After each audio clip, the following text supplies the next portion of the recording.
In Sunnyvale Village, even sound had magic, especially the Echo Stone.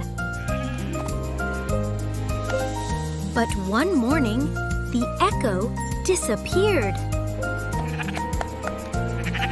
Even Mr. Hollow could not explain the silence.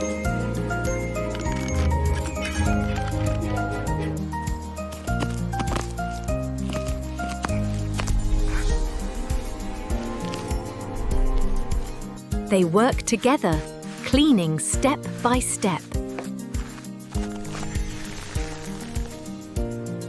And then, The echo returned.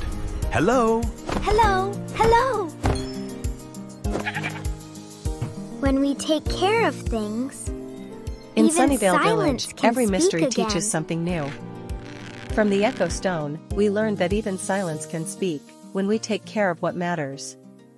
But this was only the beginning. Because tomorrow, something very strange will happen at the old village windmill. It will stop turning, even when the wind is strong. And Leah will discover, not every silence is harmless.